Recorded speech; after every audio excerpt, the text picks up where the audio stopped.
First of all, I'm going to kind of tell you how I got roped into doing this. A few months ago, Pickett County Historical Society contacted me to do a program because I was born in Pickett County in a unique place.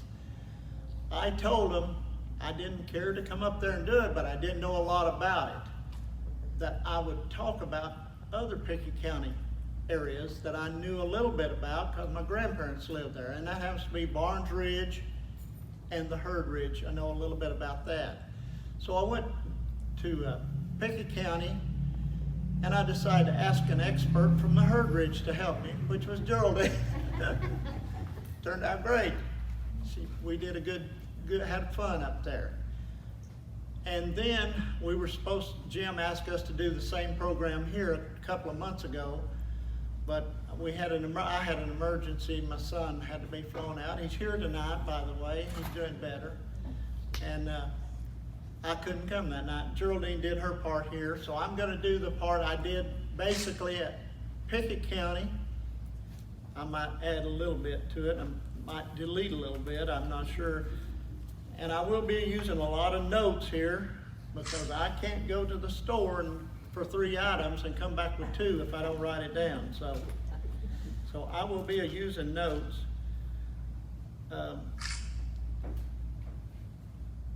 Anyway, I'm going to start. I was born in the Cordell Hall birthplace. In 1941, my parents got married, and my dad lived on the Barnes Ridge. Matter of fact, I may refer to this gentleman here. He's a Barnes, lived on the Barnes Ridge. My dad was raised right down below where he was. And back in the 40s, no lake, he could walk across the river up to Birdstown, or the Bloomington Ridge is where the Cordell Hall place is. He knew some people that lived over there, some Clarks and other families that had moved over there, and my dad was learning to be a carpenter, so he got to going over there doing carpenter work. And I think that's when he found out the Cordell Hall place was available. A person by the John Frank Amonette owned it. His wife Lula, and I just found out about 2 years ago that is Geraldine's great aunt. Is that right? Lula is her great aunt. I didn't know that until a couple of years ago. But anyway, he would go over there and he found out that was available. He got married in 1941 to my mother. She was a Martin out near Ozone. So they went to over there and lived there. And I was born there in 43. So you can figure out how old I am pretty quick in about 10 more days, something like that. But anyway, I know a few things from over there, hearing my parents and my grandparents talk about it. Of course, I don't remember much because I don't remember anything while we lived there. We left there in the fall of 44 and went to Detroit and came back in 49. I spent the rest of my days in Taylor's Crossroads till I left here again in the 60s. But anyway, I'll tell you a few things that I'll discuss over there that happened. One of them was my dad didn't have any car, he didn't have any mules, didn't have anything to do work with, so he had to use Mr. Amonette's mules. Well, let me tell you what the deal was on the farm to start with. Mr. Amonette told him he could have half the crops on the farm and a garden and get to live in the house for free. So he didn't have any mules, so they had to wait for Mr. Amonette to get through his livestock to use his mules, especially for the garden. Now he could use them for the fields. But I'll tell you one quick story about the garden. My mother, she had to wait on the horse and mules to plant her garden. Well, finally one day she told Miss Amonette, she said, "I planted my beans today." Miss Amonette said, "Oh mercy." She says, "You have planted them in the wrong sign of the moon. You won't make your seed back." Well, it just so happened, but Miss Amonette says, "Don't worry, I planted enough for both families." So it just so happened that Mrs. Aminette's came dry when her beans come on. She didn't make nothing. It just so happened it started raining and my mom made enough for both families. But anyway, I don't think she mentioned it to Mrs. Aminette, but down through the years, I have heard that story time after time. I know my sister has too. That's a story we always heard over there about what happened. I want to tell another quick story. I had this later on but I'll tell it now. I don't know how old this earth is. I know a lot of people says 6,000 years, other people says hundreds of thousand years. Well, that's above my pay grade to tell you what it is. I don't know, but I do know this. And I'm going to talk about Fentress County a little bit before I tell you what was found in Pickett County. Fentress County, I was squirrel hunting one time on a hillside, and these rocks kept rolling up under me, and I got down and looked at them, and I thought I knew what they were. So instead of squirrel hunting, I started carrying some of these rocks out, putting in my truck. The first rock show I heard Tennessee Tech have, I took one down there, and I laid it up on the table of this expert, and I said, "What is that?" He said, "That's coral." I said, "I know, that's what I thought." I said, "That's from a hillside in Fentress County." He says, "Oh yeah, there's been many oceans in this country." So that leads in to what my dad told me about Pickett County. He said one day a guy came by and said, "Would you go with me to get a load of sand?" He said, "Sure." So they got on this wagon of mules, they headed down toward Van's Branch. He said they're driving along the road, and all at once they just pulled off the road out through the woods. Said the trees were real thin and not very big. Drove out there and said, the guy said, "Well, we'll take the top off here." So they started taking the dirt, the leaves off, and I don't know how deep down they got. Said it's the most beautiful, purest sand you've ever seen on any beach in any country. So this old world's pretty old, I think. But anyway, I've got some of those rocks at home. Coral, I've got coral at home using for my doorstop in my shop. But I wanted to tell you that story. Let me think a minute here what else I had wrote down. Another reason I've always liked Pickett County, I told them up there, my roots run deep in Pickett County. My Garrett's came in real early 1800s and was in Pickett County. My grandmother, Garrett, was a Clark. Her grandfather was from Clark Mountain. So my roots run real deep up there. And not only that, my mother was a Martin, and she was from out the Ozone area, which is Overton County. But my great-grandfather Martin was killed either in Pickett County or southern Kentucky. Most says Pickett County. Could have been across the line. He was a Union soldier, and Champ Ferguson, whether Champ killed him or not, I'm not sure, but his group killed him. And I will be reading you some excerpts out of, oh, by the way, let me send this around. This has got some pictures made when we lived at Cordell Hall and a few other things. If you want to look through them, I'll just start them around through here.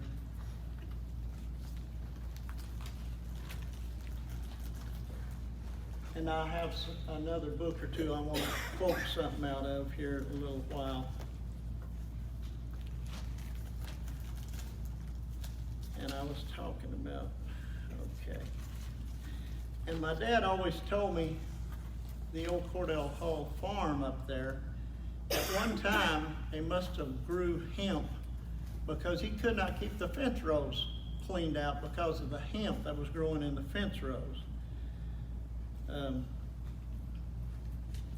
And in that thing we're passing around, it's kind of interesting. There's a postcard in there that was sent like 30 minutes after I was born.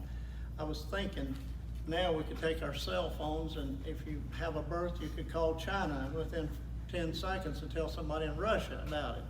They sent a postcard from Birdstown to Ozone. I don't know how many days it was before they knew I was born, my grandparents. 3 days, I guess, probably, at least that. then the postcard is kind of I just wonder about it. My parents had no vehicles, no nothing. The postcard is from Jamestown, Kentucky, but it was mailed from Birchtown, Tennessee.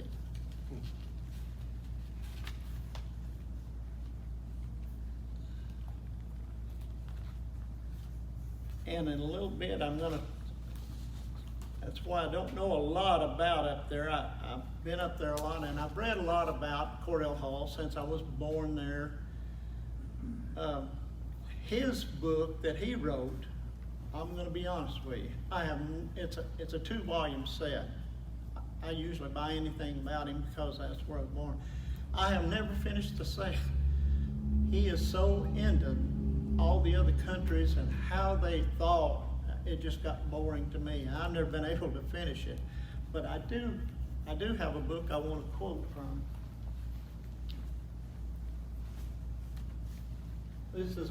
This is a Cordell Hull book written by a guy named Harold Hinton, and it's got a picture of our house, the Cordell Hull house, in 1942.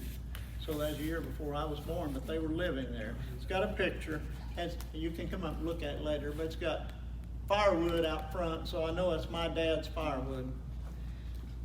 But anyway, I'm going to read you about two paragraphs here that this guy wrote. And I know this guy is a city guy because it amazed him about the flower pots and things like that. Down here, we'd have just thought that was normal. And I'm going to try just to read this as he wrote it. It's 2 paragraphs. The house still stands and is readily accessible by Route 53 out of Birdstown. It is now occupied by a modestly prosperous tenant farmer, and it has been somewhat enlarged since the Hall family lived there nearly 70 years ago. It is plain, substantial, 1-story structure, and the various additions have been constructed in the lean-to manner. At one end is a large brick chimney and an ample fireplace within. The rest of the building is framed. A stone retaining wall has been put in the edge of the road. The house itself stands back about 25 feet from the road. Half of it is sheltered by a large grape arbor, and the front porch goes across the other half. The railing of the porch is decorated with gay flowers. This would be my mama's flowers, because this was in 42, growing out of Esso cans. Now, if you don't know what an Esso can is, that's an oil can. The grass in the front yard sometimes needs cutting, but in other respects, the home appears to be in good habitable condition, a typical house of the region, built for utility rather than beauty. While less pretentious than some of the houses near the towns, it is far from the humblest home to be seen about there. It might be described as a lower middle-class dwelling in that part of the country. I just thought that was an interesting way that Esso cans amazed him. Even when I was growing up, I thought that's all flower pots was vegetable cans. If anybody wants to look at that later, you can.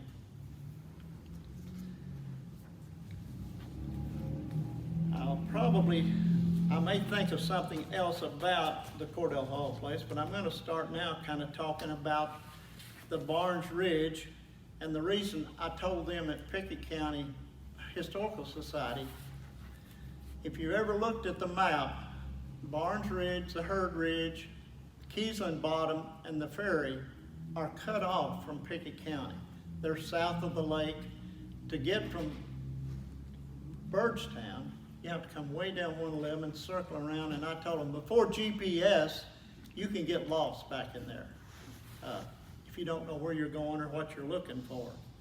So that's one reason about Barnes Ridge, and then I got Geraldine to speak about Herd Ridge. I know a little about Herd Ridge because my grandmother was raised on the Herd Ridge.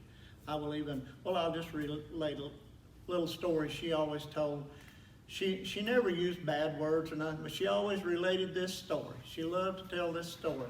Her daddy was I think he helped a lot of people and went a lot of places, and he was a singing school master, they called, I think. And anyway, there was an old lady. I'm not sure whether she's a widow or whether she was just, she was an old lady. They called her Old Miss Payne.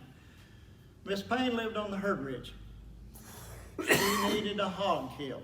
Of course, she couldn't kill the hog, so she sent out word, and everybody got together to kill Miss Payne's hog for her.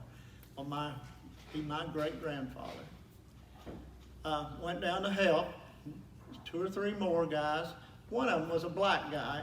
I think Jim was his name. I think his last name might have been Harrison. I'm not sure. I think it was. But Miss Payne, anyway, she got her hog out there in her slop to get him killed. No, she didn't have a gun. They didn't have. Nobody thought to bring a rifle. No way to kill the hog.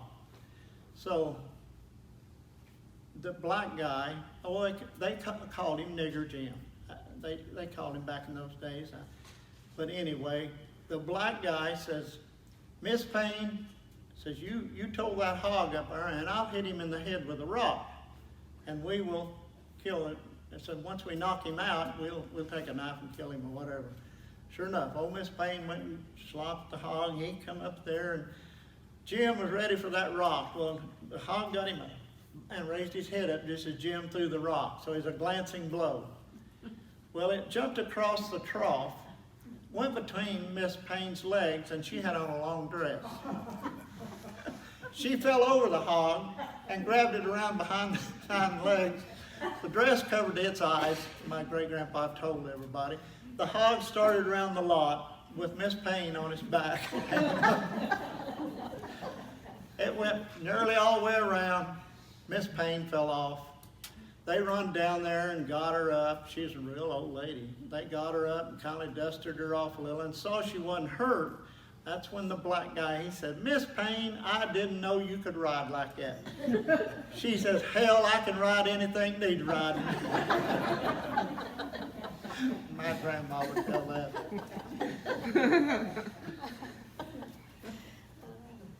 Okay, let me see what else I've got here. I think of some of these as I go along.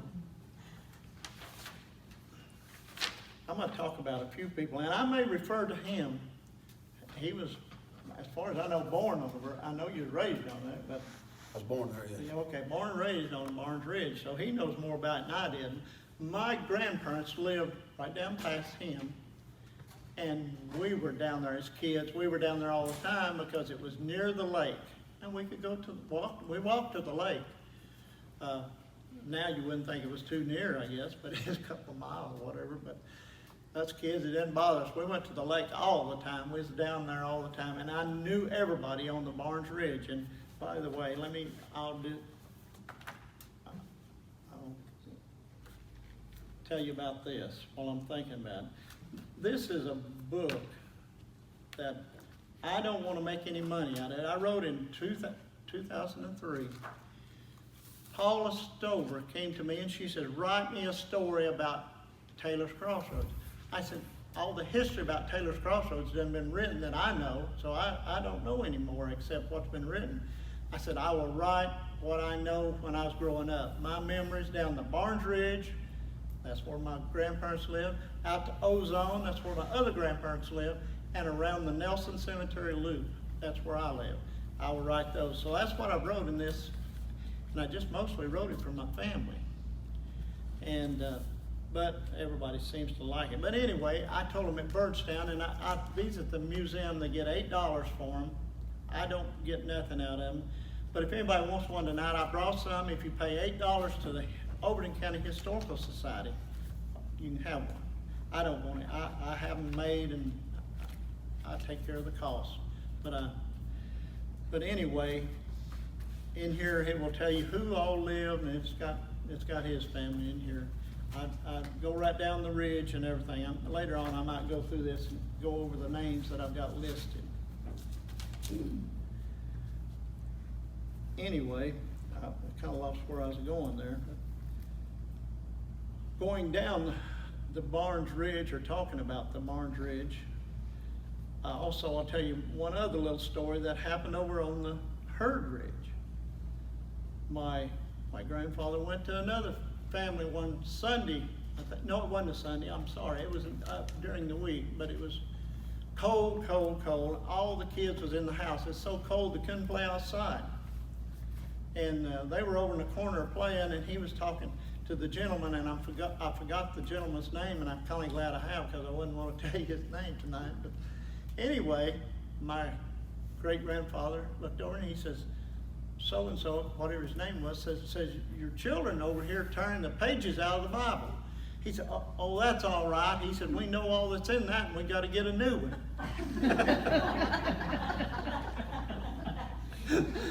So that happened on the Herd Ridge. So you see who lives on the Herd Ridge. Good place to be. On down to past my grandparents was the next people were Jewetts. Bill Jewett and Nora Jewett, which he knows real well. But of all the people that's really made good even in the Upper Cumberland, and most people probably have never heard of his name, is one of the Jewett boys. His name's Ray Jewett, and he's Dr. Ray Jewett. And in Arkansas, they know him real well. He's well known in Arkansas. When I was growing up, he was probably about 20, 21. I was about 9 or 10, maybe 6 or 8. He's probably 12, 13 years older than me.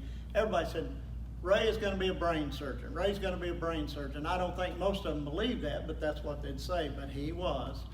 And not only a brain surgeon, he apparently was really good, because you can look on the internet and look him up. And I wrote it down somewhere. I misplaced it right now. I forget how many terms he was head of the Neurological Society in Arkansas, Little Rock, Arkansas. All the governors, even Governor Bill Clinton at the time, appointed him. He's very, very well known in Arkansas. He's one of them, as far as I'm concerned, in Pickett County, they should know who he is, because he really did well.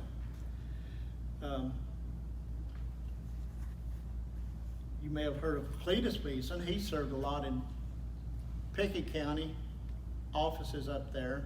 I mentioned that because all the people up there in Pickett County knew Cletus. At the end of the Barnes Ridge, it goes into the lake, and there's different names for it. Some called it the Duncan Bottom, some called it Gum Grove. All the names are good. There was a school down there at the Gum Grove before the lake came in. Apparently there was some Duncans lived there, because it's called the Duncan Bottom, or was at that time. You never hear that much anymore. And then to the left was a little hollow up there, and they called it the Shepherd Holler. I assume there was some people named Shepherds up there. There's none there now. The Gum Grove School and Church and Cemetery, if the lake gets really, really low, you can still see where it was out there. It has to get pretty low to see it, though.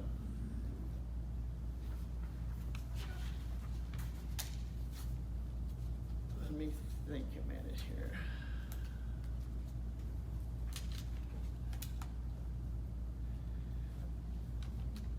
There was a tan yard too. Now, he may know more about the tan yard than I do.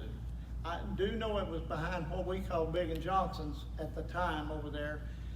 And I know at Birdstown somebody said, well, what's a tan yard? So I assume everybody here knows, but I will tell you in case you don't. It's where they took hides and made leather out of them. It just kind of amazed me when I mentioned it up there, and somebody said, what's a tan yard? You don't realize that some of this stuff doesn't get handed down. There's a 10-yard road down there now. I know, yeah. You can look on the map, there is, and it's still on the map, one of the maps, yeah. 10-yard road, he mentioned that, yeah. By the way, anytime you want to speak up or ask a question, go ahead, I'll repeat it for the camera. So if you want to say anything, or anybody, just raise your hand or whatever. Because I'm kind of just stumbling along here trying to get everything in order.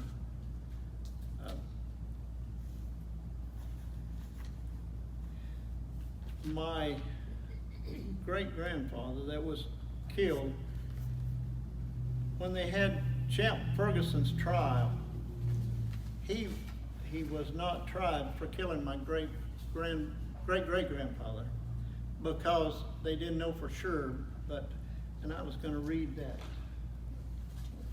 one article. Oh, I think I got it right here. Oh, by the way, I told Jim about this in case somebody, if you're on the internet and like Civil War stuff, Pickett County had a guy named Jonathan Hale. I need to talk about him. Jonathan Hale ran a mill and I think some type of a store or something. And if you know where the old farmhouse, I think it's called the Old Farmhouse Restaurant on 111, that mill was right there, right behind that, I believe. Some of you may remember that our historical society took a trip up there to a cemetery, and we stopped back there and looked at it. But anyway, Jonathan Hale, he was a doctor.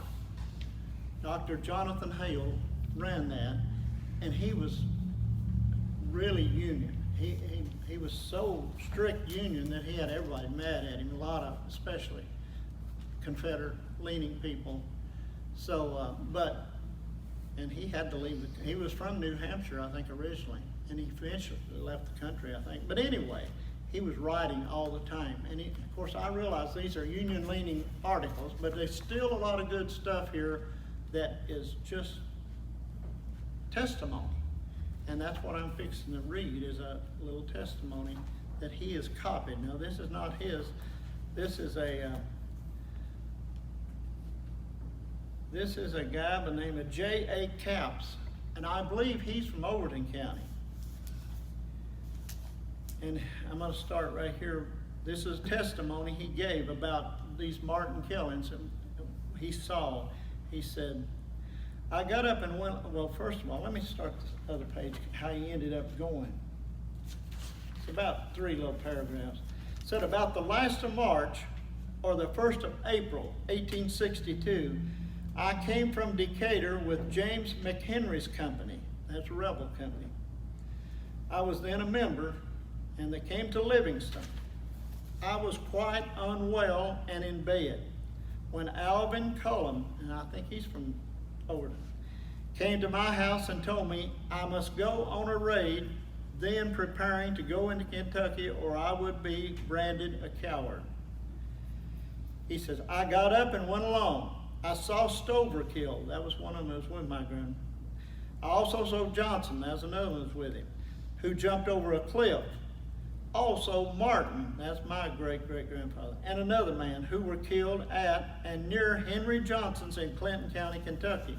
Now that's, some people says he was killed in Clinton County, and some say he was killed across the line in Pickett County. Pickett County has got a book of, by the way, you can look through that, anybody wants to. That black book is all the veterans in Pickett County.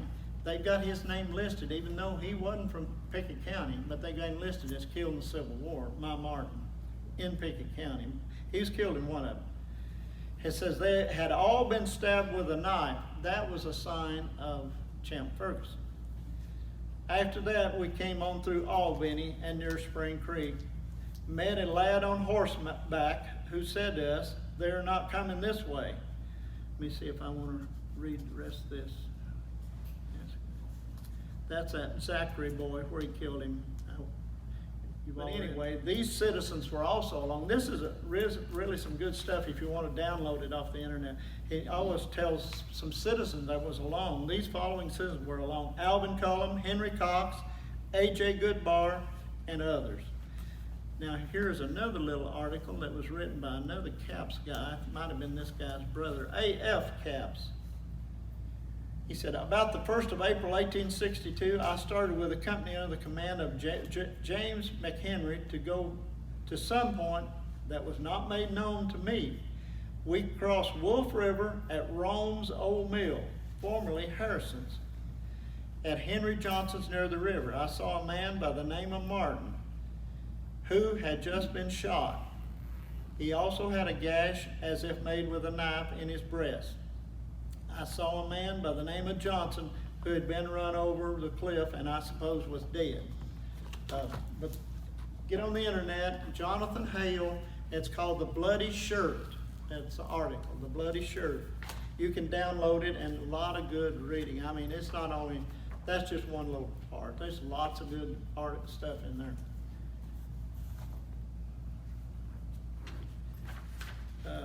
Seemed like I had some other things.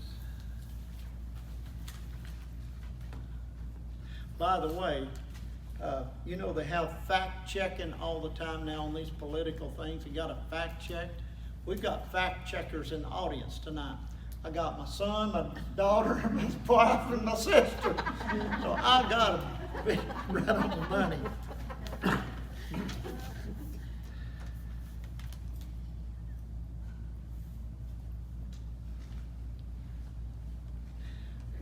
By the way, this Jonathan Hale, yeah. And this is an interesting story here. I mentioned Mr. Jewett a while ago.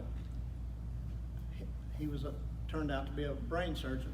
Well, his dad, as far as I know, and you may know more, all I ever know him do was log. That's all I ever know him do. But now his grandfather was a doctor.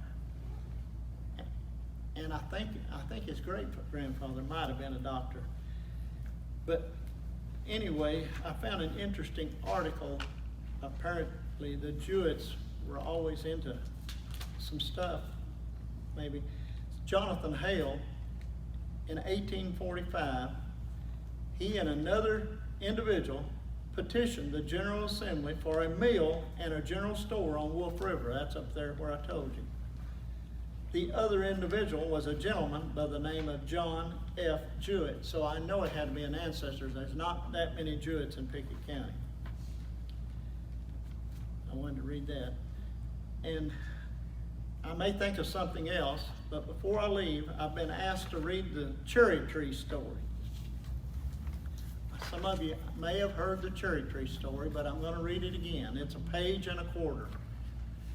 I wrote this story nearly 20 years ago, so there's one place in it I'm going to have to stop and think, because I tell how many years it's been. I took this story to the bank one day and just gave it to the tellers, and I said, read this and I'll pick it up the next time. When I went back, they said, oh, that story's got to be a Hallmark movie. I hope you enjoy it. And if I think of something else on my other, but this is the story of the cherry trees. Now, it's not about Pickett County. This is about Fentress County and Overton County. And I'm going to read straight from what I've written here. My grandfather, Roscoe Martin, 1880 to 1964, was a singing school master who taught shape note singing. His first singing school was in 1901 at Little Crowd, Fentress County, Tennessee. He lived in the Ozone community in Overton County, Tennessee. He was a chairmaker, a farmer with fruit trees and bees. In some way, he became friends with two singing masters up in the mountains of Fentress County. As a result, he taught many singing schools in the mountains, such as Little Crowd, King Mountain, and others. He would stay with different families up there for a week at a time to teach these schools. During the 1920s and 30s, he rode his favorite mare up there. To give some indication of the distance between his home and these locations today, to drive from one point to the other is about 40 to 50 miles. Of course, it was somewhat shorter distance for him because he went cross country, but had to cross all rivers and creeks. When he taught at King Mountain, he always stayed at a Dr. Bertram's home nearby. He would relate to my mother, who was 8 to 12 years old, about this family of Dr. Bertram's. He told that there was an orphan girl, a little older than my mother, who stayed with the doctor and his wife and worked for her upkeep. Now I'm going to fast forward 40 to 50 years. As a 21-year-old, I met a girl in Livingston that kind of made my heart beat a little faster than normal, and we began dating. She was from the mountains of Fentress County. The first time I drove up to her home, I thought I would never get there. The distance seemed so far, not knowing that my grandfather, 40 to 50 years earlier, had rode a horse to this area many times just to teach singing school. I guess the long trips are worth it all. We will soon celebrate our 56th year of marriage. Done celebrate 56. When my mother found out where my girlfriend was from, she related the story of my grandfather's trips to teach singing school. So I proceeded to ask my future mother-in-law if she remembered my grandfather. She did not remember his name, but she described him exactly and the kind of horse he rode. A few years later, after we were married, we were in on vacation, and I mentioned to my mother-in-law about the large amount of cherries at my parents' home, and she said she would like to have some cherry trees. So I brought some cherry sprouts from my mom's to her and told her the story about the cherry trees that my mom told me. The cherry trees at my parents' home came from the trees at my grandfather's home, which came originally from Dr. Bertram's home on King Mountain. So I was bringing the cherry trees back near where they started. It is ironic that I not only brought the trees back near the original location, but I brought them back to Dr. Bertram's domestic worker, the orphan, my mother-in-law. And that's it. I think I'll stop there, and if you want to look at any of the books and or ask me any questions or any comment. I got a question. Okay. How many people on the Barnes Ridge are still the original families that was there when y'all was young? Is there still several families that was there then that's there now? The Connors are still there. Connors and the Clarks. Yeah, the Clarks. Yeah, Connors and the Clarks. Not very many. Not very many. So most of them. Most of them, even a lot of the houses are gone. And My family still has property there. We're actually right in the process of finishing up a cabin down there. It's down on a point that looks on the lake. The Beesons It was- are still there. Who? Beesons. yeah, the Beesons, Beesons yeah. are still there.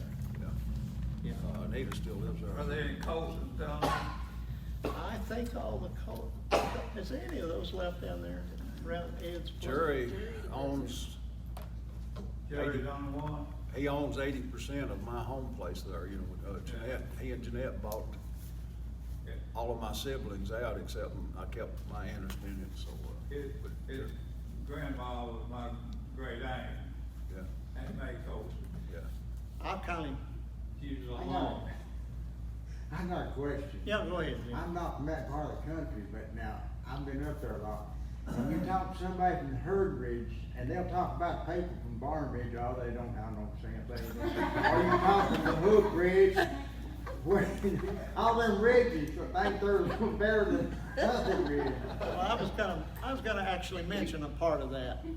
Back in the days when I was down on the Barnes Ridge, and he was, if you went down the Barnes Ridge, you were either, if you, let's go to Herd Ridge. If you went down the Herd Ridge, you were going to one of two places. You was either going to the graveyard or you was going home.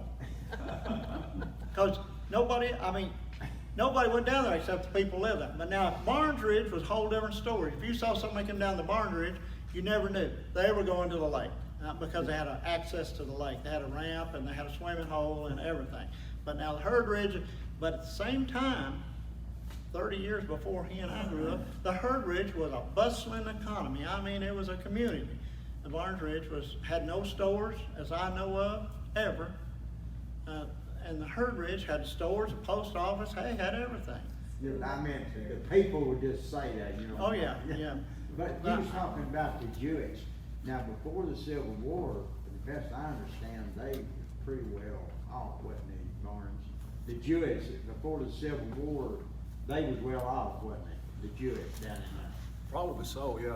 I think they. I do have memory of a doctor. You ever know a place down there called Martha's Knob? Yeah, Martha Phillips Knob, yeah. That's where it got its name. Yeah, You know, Martha Phillips. Yeah, and of course now they call it County Line Island. and, Yeah, yeah. It's down there right to the mouth. You know where that's at, don't you? Ashland Creek. That's down what they call it, go down the Dillard Ridge down there. Yeah. Yeah. And what I mean, they just, somebody lived on A it. lady lived on named Martha Phillips, yeah, back in the old days. I It mean, looked like there's no flat land. that's before our time, and I've heard my parents and grandparents going down to Martha Phillips Knob, you know. Yeah. And I know if you go up Ashburn Creek on the lake, I kinda know where it's at, but Yeah, I've always wondered how it got its name. I can kinda go down right quick here and tell you who all, Like ozone, how did ozone get its name? yeah, I don't know. I'll just put, I tell you, the only, At the church, ozone. I'm gonna tell you another little What is it story. called, ozone? It's a new zone. Another little story about, we used to sit on the Barnes Ridge or any place down there, nothing but gravel roads. We'd sit in our front yard Decoration Day because we lived on Nelson Cemetery Road. If a shiny car passed or a clean car, they was from up north. You didn't have to. Because all cars had dirt, dust on it. Nobody washed the car. I've got another question. You got Okay. Ruby and Jewel's store there. Yes, sir. That's Quentin Bilber's old store. Yeah, That's but- the original start of Jury's. But, yeah, I know, but it's been amazement, did anybody ever run into that pole? It's right on the road. That I don't I mean, know. that's, 2 foot. what my barn did, I mean, Never heard of it. and you step off that porch, you're on the You're in the road. road I when you mean, step off. Yeah. I'm- Good drive back. Yeah. I'll tell you another funny story happened on the Herd Ridge. This guy told me back in, and most of you remember back in the 50s, old cars, they barely made it to town, really. Wouldn't start half the time, and he said they had one that didn't start, but they had a hill on the Herd Ridge. Of course, there ain't nothing down there but hills, but anyway, he said they had this old horse, and when their car wouldn't start, he'd hook him up and they'd pull it out the top of the hill and he'd roll it off. He said that old horse had done it so many times, once you hooked him up, all you had to do is get behind the wheel and tell him to come up. He went out there, you didn't have to tell him to stop. He knew where he was going. I'm gonna run down a bunch of the names here right quick in this book in case anybody. This will have the names of all the people on the Barnes Ridge. It'll have the names of all the people from Taylor's Crossroads out to Ozone. It'll have the names of all of them around the Nelson Cemetery Loop. I put them all in here. I've got pictures of most of the churches and the stores, not all of them, but most of them. But right quick, going down the Barnes Ridge, we passed Sherman Garrett's, and Lizzie and Gladys Cornell lived there with him. At the bottom, let's see, at the bottom of the hill was a little house, they called him Goose Cornell. His name was Ed. He lived in that. Herschel and May Colson lived off the road a little bit, and behind them went over to a place called Milltown. There's one or two lived over there at a time or two, but not very much. Let's see, and then you passed Will Pryor's, Tom Vaughn's, Stanley Vaughn's, Cotton Toe was Harlan lived up there, Harlan Bilberry. Then the next was a place called Buster and Elvie Vaughn's. Just after that, Sadie White lived on the right with her son, James White. There was a little house on top of the hill, but I'm not sure. It used to be a beer joint. I'm not sure anybody ever lived there. And then you passed Glenn and Mary Meltons, who lived off the road a little. Then you come to Elmo Connors off the road a little to the left. And then you come to the Barnes place, Elmo, where his dad, it went down the road there. Then you pass, and in the old days, you passed Esco's place, but in later it was Jack's house, about 55, 56, 57. I believe it's 52, I think so. Oh, was it? I thought it was a little later than that. I don't even know this. Did Esco live there right on the road, or did He he lived in live off that the Jack road? Barnes house. Yeah, Well, there I used to think be, That's I was Esco thinking he house. lived back off the road. No, that's Esco Oh, house on the okay. road. I think he built that house up there on the road in 1928. Really? And they built a frame house, and then Okay. Jack tore it down in Redid. 1960 and built a big Okay. brick house. Yeah, he lived right there on the road. Okay, and then the next one was, by the way, I'm gonna tell a little story about this next house too. Willis Scissor Clark. He was a brother to our grandmother. And that house I didn't know it was a log house for years, but inside is a log house. And according to my dad, it is really, really old. It was back behind Big and Johnson's, and they moved it up there. I'm not sure what year, but it was so old, my dad, he never heard anybody say who had ever lived in it. So it must have been way back yonder, because my dad was born in 16, I believe, and he had never heard anybody say who had lived in that old. So them logs, and I think they're still there. I don't think that, I ain't been down there a while. They are. Yeah, that old log house, it's got to be like Civil War era logs or more. It was back behind what we call Big and Johnson's house. And then there was a little road right there by that, went down the hill, and a house, nobody ever saw it much. It's called Ticky Joe Clark's house.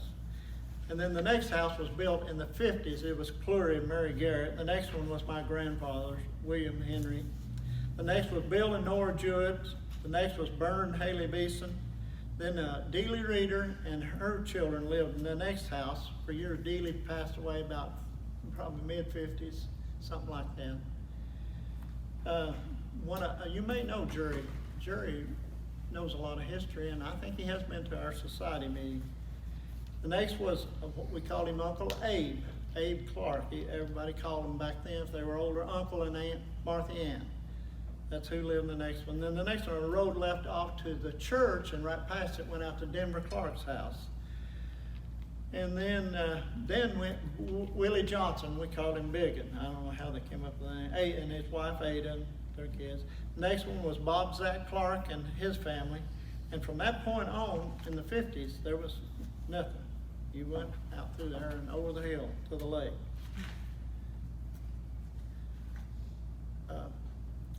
Anybody else got a question or a comment? Just go ahead. I'll probably think of something else once I sit down here.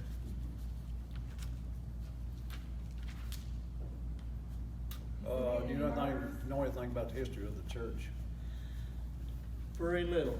I just know it was a school, and I'm not sure when it started as school. I've never researched it much to know it, but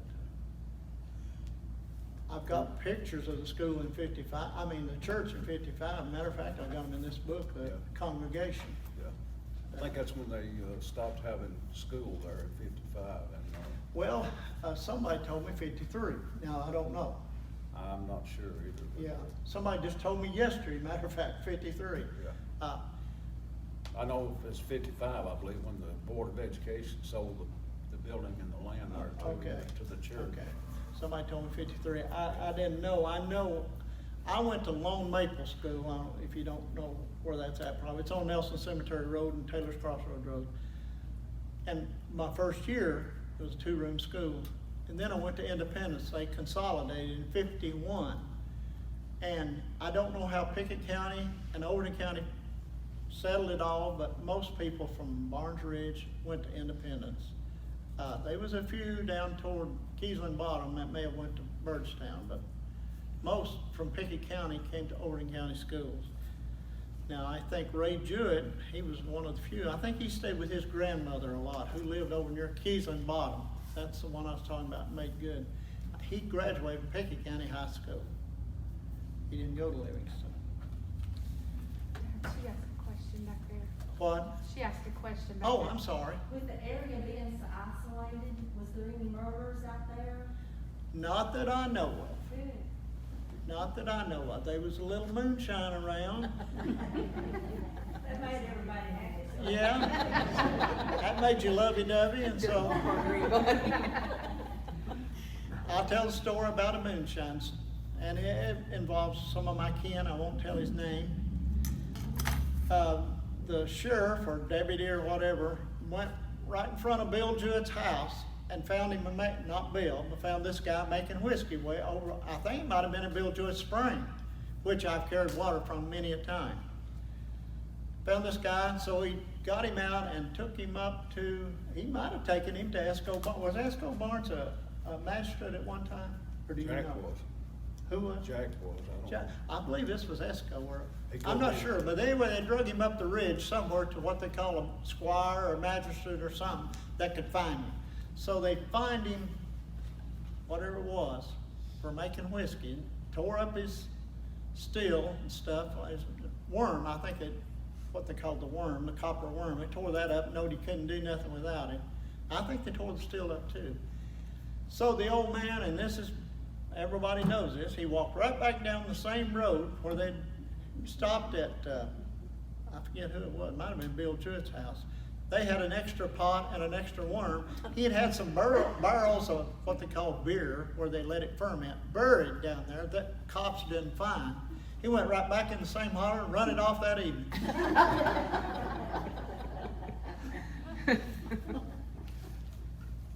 Could I make a statement? You can talk all day long. Going back in the history of the church itself. From what I read, this is the Barnes Church of Christ. It's the only church down in that area there currently, and it still operates as a Church of Christ. They have services there. I think it's been within the last 5 to 10 years. I think that it has been remodeled and had an addition built to it. But from what I read, from information I found in the Pickett County Library, my great-great-grandfather, his name was Nathan Barnes. He donated an acre of land to build the church on.